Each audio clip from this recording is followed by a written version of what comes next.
Chinese ગેંગને sim card આપતી ગેંગનો સાગરીત ઝડપાયો છે। Cyber ક્રાઇમે મુખ્ય આરોપી કુલદીપ જોશીને ઝડપી પાડ્યો। તે ચાઇનીઝ ગેંગ માટે સિમ કાર્ડ કંબોડિયા મોકલતો હતો અને 1500થી વધારે સિમ કાર્ડ ચાઇનીઝ ગેંગને તેને મોકલ્યા હતા।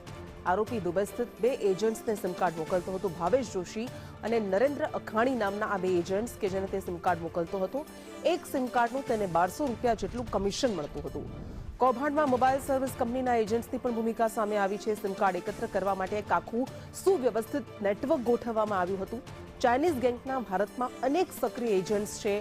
ડમી કાર્ડ અને બેંક ખાતા ખોલી આપવામાં તેઓ મદદ કરતા હોય છે।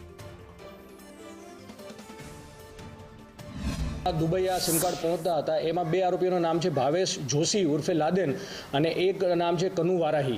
આ બંને દુબઈમાં આ સિમ કાર્ડ રિસીવ કરતા હતા અને એ સિમ કાર્ડ લેવા માટે એ લોકો અલગ અલગ લોકોને અહીંયા મોકલતા હતા કે જે દુબઈમાં એમની સાથે કોલ સેન્ટરમાં કામ કરતા હતા અને અહીંયા જ્યારે આવે છે ત્યારે આ સિમ કાર્ડ લઈને ત્યાં દુબઈ પહોંચાડતા હતા। પર સિમ કાર્ડ એમને 1500 રૂપિયા મળતા હતા જે અલગ અલગ લોકોને પછી એમની કામ પ્રમાણે એમના ડિસ્ટ્રીબ્યુશન કરવામાં આવતા હતા। અને આ સિમ કાર્ડ અહીંથી જે અગાઉ 3 આરોપી પકડાયા છે એમની પાસેથી મેળવી આ સિમ કાર્ડ દુબઈ એમને ટ્રાન્સફર કરેલા છે અને આગળના જે બે આરોપી છે એની તપાસ હાલ ચાલુ છે।